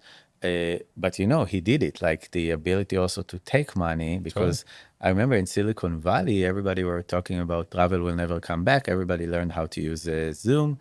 And I actually thought that was going to be true. yeah, I was a lot wrong, of people thought that. I was certain that it will not happen, and the reason was, and we still that's how we view Navan. We are in the business of bringing people to be there, to meet, to make sure that their entire focus is to get to know each other. And we want to remove all of the hassle around it, making travel easy for frequent travelers. So if you're in that business and you believe in it, you know that there is something that is happening in the face-to-face meeting that will never happen in a Zoom. Now, can you do video conference some of the time? I'm doing video conferencing all the time. But when I want to really talk with somebody, interviewing somebody, raising money, gaining somebody's trust, it's always face-to-face. Not to mention that besides the COVID deal, I don't remember with Greenox, I don't remember one time that I actually raised the money in the meeting. It was always after the meeting. It was always some walk, some drinks, right? So I'm thinking about it. You actually do business where people are. You are meeting people, and I knew it. And I was saying there is no chance that video conferencing will replace it. And I remember back then I was saying it all the time, and people thought that obviously I'm talking from my position. I cannot get into the idea that this company is dead, but I was actually certain the travel will come back. And to show you how much I was certain, I've mentioned Reed and Mackay that we've acquired during COVID. We've done two big acquisitions, this one and the German company, Comtravel, during COVID. Really, during COVID. I actually remember that I flew out to meet, I always, talking about the meeting, I couldn't bring myself to buy Comtravel without flying there and see that it's a thing, meeting the people, feel that it was a startup, so feel that the people are there. And I remember I flew out and got COVID. Oh So, my God. but that's how much I knew that the travel is important. And you ask how it was scary. But I'm someone that kind of in the team, you've met some of our team, it's a very resilient team. The team switched, like it was beginning of March, we realized that whatever we thought that we're gonna have will not happen. We realized that we need to switch, and the first switch, and I'm actually very proud of it. The first switch was actually to think how can we take care of our customers. I remember that we've introduced in the system a COVID map that will tell the travel managers, hey, you cannot go there because there is kind of a COVID spread. So block that thing on the system for the users to do. So that was kind of aligning to the market. But the most important alignment was we started to kind of game planning it, and we said there will be one day that all of the flights will get canceled. It happened, by the way, but it will happen, and our travelers will be all over the world. And there was less travel, but still people were traveling. So we're saying, what will happen then? And we had another issue where we said people will go and work from home. We will need to send our entire support team to work from home. And back then, our support team had real computers that are attached to the wall. So how do you do that? And we started to invest money. It was in a week where we see that we are going to lose all of our money. We've invested money on mobilizing our call center and creating a plan to actually support our customers when they call us. And I remember travel got canceled. I remember the day. It was on a Wednesday. Travel got canceled, and basically people had 2 days to get back from Europe to the US or from everywhere to the US, and we needed to find solutions for them. Our wait time in the call center was 6 hours. This is compares to days if you called an airline or if you call the traditional TMC, and we are super proud of it. I think we got a lot of points with our customers of, hey, we're gonna take care of you even in this situation. Yeah, these moments of crisis is where you build so much trust. I remember one of the first things that when we were starting Brex, we talked to we like talking to people in the industry that were there because you can always learn from people that are there and, and what they're doing right and what they're doing Yes. wrong. But one of the things that stuck with me that I think Amex was doing really well is that they were like, look, whenever there's an issue, that is the best opportunity that you have to build loyalty with your customer. There's no better opportunity to build loyalty when there's an issue. We had the same thing, and I think you guys really you did amazing job there. It was during the SVB crisis. Oh yeah, that was crazy. Yeah, you were, and I remember that I looked at the numbers and I was saying, okay, we are exposed several times. First of all, our system was running on SVP. So the way that we are kind of back then were moving money to Stripe was through SVB. So first of all, if we just take our money out of SVB, no credit card of Navan will work. So you cannot do that. Then there is another exposure. We have a lot of tech companies that are our customers, and some of them are using SVB cards. So, and as a travel company, even you are actually in charge of the transaction. So basically, we ran the numbers, and we're basically saying, hey, we cannot pull the money out, and it was a lot. We also have this exposure here to SVB, and also if tech goes down, maybe all of our other customers kind of are going down. So basically, we're in a big problem. So what do? Do you go and block the credit cards? Do you tell the customers to pay you right now? What do you do? What do you do in it? And it's, I think, to your point, we could have done all of these shitty things, but instead we've decided to kind of wait it out, managing it, see what's happening, and kind of continuing to support our customers. And again, it's the type of things that people will remember. People always remember that. Like Yeah. the decisions we made during SVB, people till this day kind of talk about it. Yeah, I so- remember you basically said, hey, if you're blocked, like come to us and we're gonna underwrite it. It was really, really cool. Yeah, and I think that's definitely learning. Looking through your whole journey, obviously, there's insane amounts of grit and grind, right? Like from kind of building your first startup, second startup, street fighting, all that. What do you think you got the most lucky? Probably on everything. I think I'm not kidding. You can tell these stories of like, we started a company and we knew that we're gonna buy, build an Amazon for frequent travelers, and you can tell all of these stories. At the end of the day, a lot of things need to work out for this thing to be successful over time. I'll give you one thing. I think timing was really important. If I talked about my previous startup, the timing was completely off. Here, there was something, mobile already happened in your consumer life. And it was ridiculous to think that if I can use DoorDash to book my lunch, Can't book my I corporate will trip. need to call an agent to book my trip to New York, right? And we didn't think about that when we started the company. But now looking But back, looking back, probably if we would have started it in, I don't know, 2010 or as our first startup, people were not ready in the corporate life to move and I'm going to book my stuff through a mobile app. People were not ready back then. So launching it on 2017, that's obvious. What, you're going to tell me to go and book my flight on Concur or calling an agent? It doesn't make any sense. So that's sheer luck. Then another thing I've mentioned that we didn't know anything about the travel industry, and Ilan and I were looking for the API, and I started to contact people in LinkedIn from the industry, and all of them didn't get back to me. One of them, I still remember, his name is Ron Wagner. He's kind of an industry veteran. He's now 75 years old. Back then, he was in his late 60s, actually, probably older.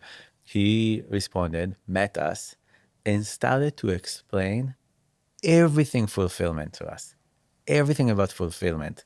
And it was so important because it's so different than the way that you think about it as a tech company. Not only he did that, he introduced us to a travel agency in San Francisco that became our first partner.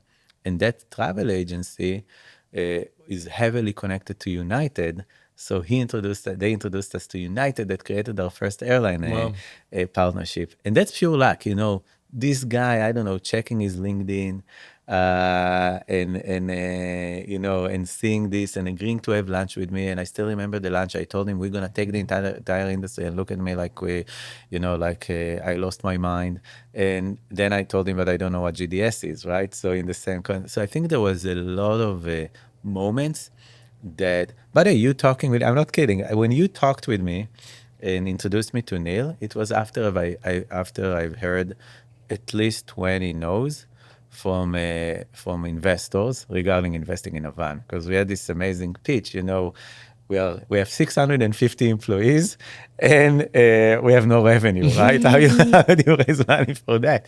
And suddenly, you and I connected, and you told me, hey, maybe it's relevant. This is all luck, It's like totally, you cannot explain it in any other way. So I think totally, you totally. definitely need to be lucky. Yeah, no, I agree. I always, when I kind of told you what I believe on the opportunity. The other thing I believe is, look, having a wave behind you helps so much. Right. Like I think when people see a lot of these stories of success, I think we tend to create this like hero journey story, right? Where there's a founder, and obviously that's super important, but behind every successful company, there's something in the world, in the industry, in the market that's pushing them to kind of be successful as well. When you talk about the wave, you can take it to the people, right? So if I'm thinking about the people that are really influential in advance, so you've worked a lot with Michael Sindesich, and Michael joined us on our after I think 10 or 11 months as our first sales guy, but when he talked with me and I've explained the business to him, he thought that we are running some scam. Mm-hmm. And when I met him, I was saying, who is this kid? And we actually had an advisor, a sales advisor, that told me not to hire Michael. Oh, wow. Okay. And Michael is like the The most best, yeah. influential person in Navan right now. But that person, so think about it, if I had listened to that guy, right? And I can tell you a similar story about Nina. I don't think you've worked a lot with Nina, but Nina is also very, very important in Avant. Same story, and I can go one by one. So it is kind of almost like the stars needed to align for Michael he can tell you the story. I will kind of out him, but his father told him not to join us. So, kind of all of these stories that eventually making this thing happen. And probably without these people, to your point about the wave, we wouldn't be here. Totally. No, absolutely. Absolutely. before I arrived, I was talking to your chief of staff, and she gave me a really interesting Yeah, nugget about you, yeah. that you decided to get really good at the stuff your kids are good at. Mm. So that you're horseback Yes, riding now. yes, yes. Tell me about that. Yeah, I don't think it's about that. I think what I've decided, I think, we talked about kids earlier. Kids are really amazing. Like and especially when they're in that age, that they're people, you can talk with them, you can really relate to them. And I remember that during COVID, it was my aha moment that I invested all of my time on building this startup, and I'm not that connected to my kids. And I was actually trying to force it, which was a good thing. Sometimes you need to start to, and I did this thing with every kid. I did something. So I was kind of going sailing with my daughter, and I was doing off-roading with my son. And then with my little one, with my 11 years old, she wanted to start and do horse riding, actually equestrian, horse jumping. And I remember I was sitting there waiting for her one time as a parent, taking her. And I looked at this and I said, that could be my thing with her. But also I kind of got interested. It looked kind of cool. And I kind of started to do it. And today we do it actually even this weekend. We go to this horse show together. We're going to jump together. It's We amazing. talk about it. It also gave me a lot of motivation to be in shape. When you kind of do these things with your kids, you want to be in good shape.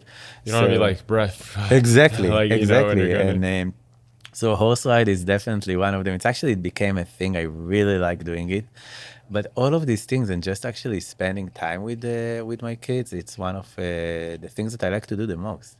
What do you think from when you're growing up that you're going to do similar to the way you were brought up versus different?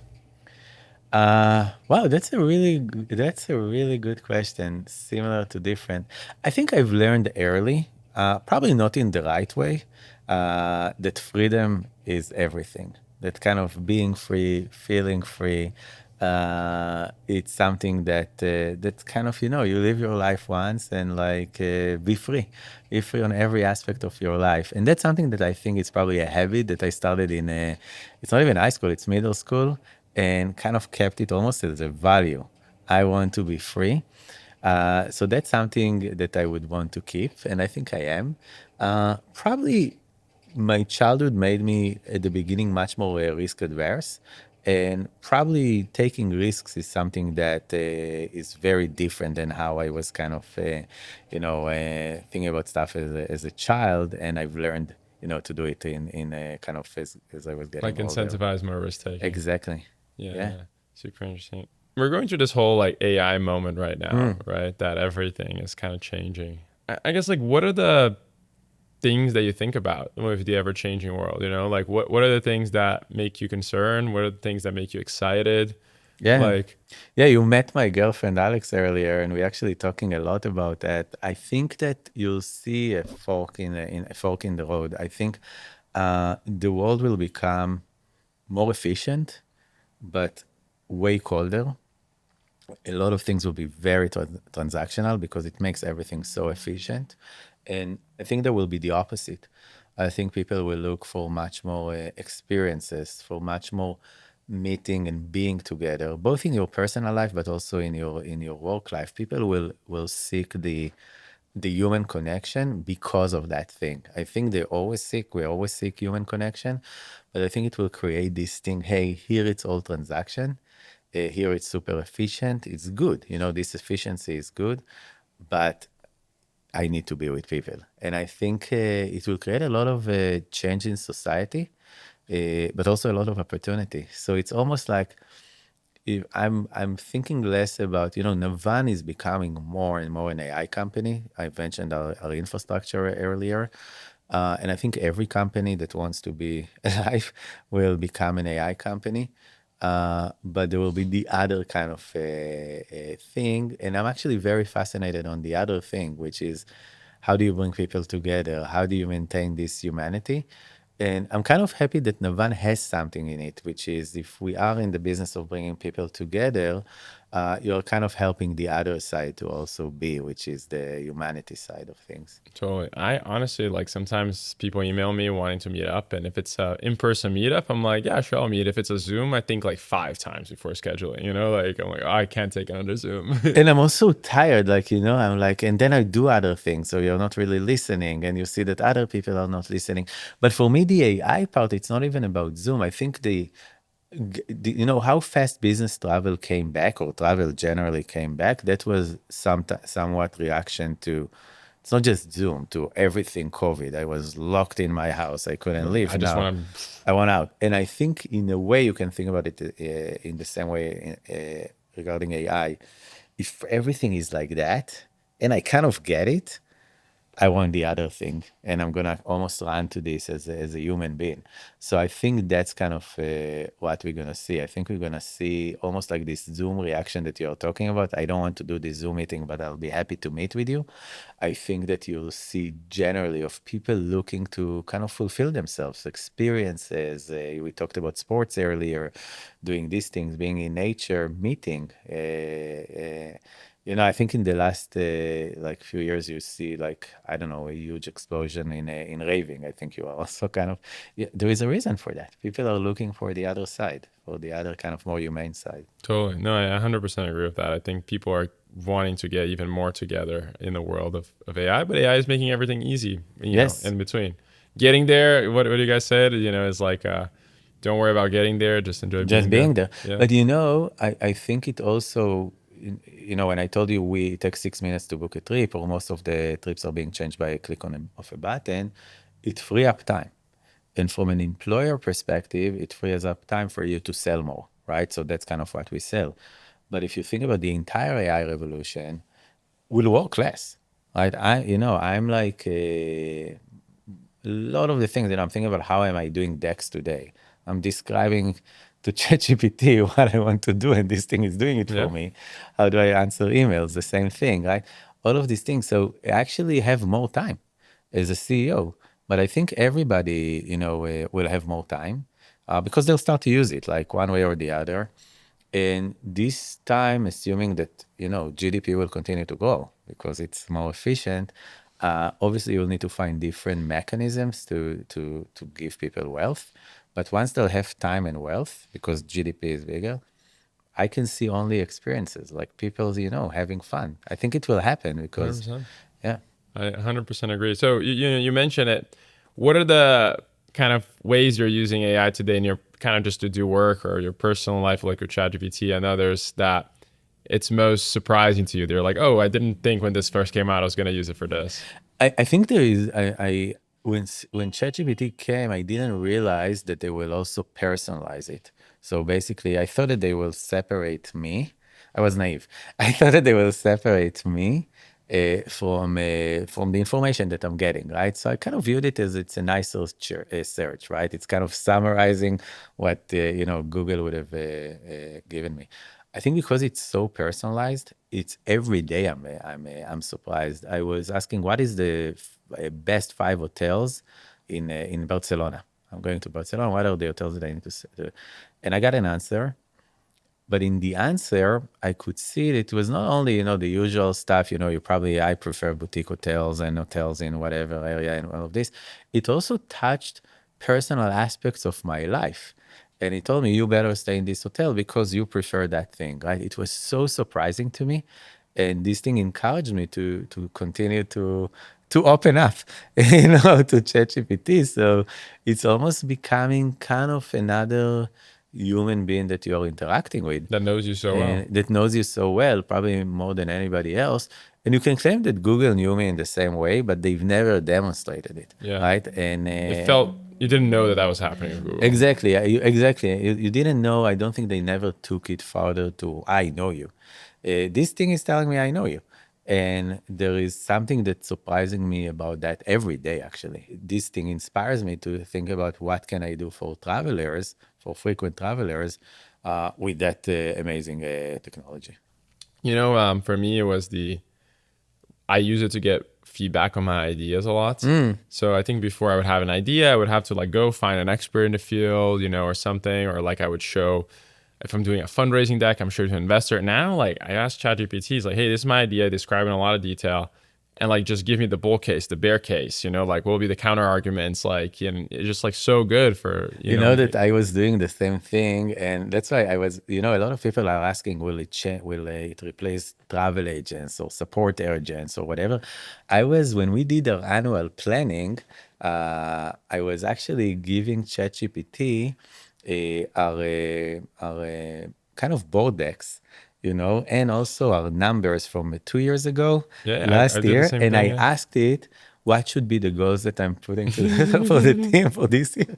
And it gave me the goals. I looked at this. I didn't change anything. Amazing. Okay, I love copy it. pasted it and shoved it in a board deck and said, "Here, this is Navan goals for the year." Yes. So it was kind of an aha moment that I was saying, "Wow, this is actually really, really cool." That's awesome. Yeah. Well, as we're getting to the end here, let's talk a little bit moving forward, right? Yeah, you said you're turning 50 this year. Yeah. What's In 10 days. 10 days? Wow. Yes. It's amazing. Well, but by when this is released, probably Yeah, actually, 10 I days will be ago, 14 days into the age of 50. Yeah. What are your 50s going to look like? I think I kind of, we talked about grinding and building a startup and a family and all of these things. And I think in the last 5 years, I realized that there is actually more to life. And I think my next kind of maybe 20, 25 years will be much more balanced, right? So obviously my 50s, but much more balanced, but in a good way. I see myself still, running Navan, and probably I have ideas for the future, and I see myself doing that, but I see myself also jumping on horses or traveling or meeting people or raving or having fun. So all of these things together. So I think this is actually maybe a process that started for me a while back and will continue to kind of evolve. Is there anything in the bucket list? I definitely, but for that I will need some time. I definitely want to spend a long time in India.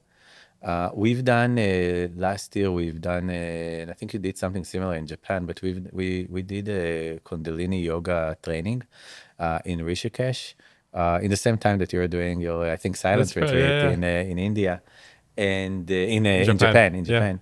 And I was always before that going to India more for business.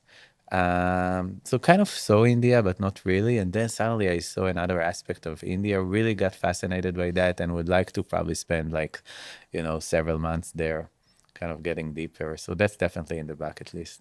That's awesome. Well, as the final question, we went through your whole journey. What do you think that the Ariel of today is different than your teenagers? Like, what are, if you compare the two of them, like, what are the starkest differences? I see it through my daughter. I think she processes information, my 11 years old, completely different. It's insane. Like, she gets stuff, and I think some of it, she tells me that she's not using TikTok, but she is. So some of it is TikTok, some of it is, think about it, all of this generation is kind of growing up with social networks. Not even, I was not, my house didn't have a phone. Not a mobile phone, a phone, right? So from that to I'm like, information is kind of in my face, and then I'm asking ChatGPT what to do. I think this generation is really having completely different brain. I think completely different brain. The way that they are evolving, the way that their brain will evolve is completely different to the way that I was as a kid and seeing stuff and thinking about stuff. Well, how about you? How are you different? How am I different? I think everything is possible. It's kind of, something that you probably learn in Silicon Valley, but also something that with confidence, with achieving some stuff, you realize that everything is possible. And then it's kind of, what do I want to do? What interests me? What will be my next thing from that perspective? Even bringing it to Navan, when we started Navan, we were hoping to win some corporate deals to replace Concur and Amex. And now we are thinking about it, hey, we could be the standard for travel. Every frequent travel will book their trip through us. And we really mean it. It's like something that we are passionate about. So it's such a change of thinking while you are kind of maybe seeing what's possible. That's amazing. That's a great way to close it. It's super optimistic. You can do and build everything. Yeah. Amazing. Well, thank you so much, man, for doing this. Thank you. Awesome. It was amazing. Yeah. Perfect. Thanks to our friends at Atomic Growth for helping with production and distribution.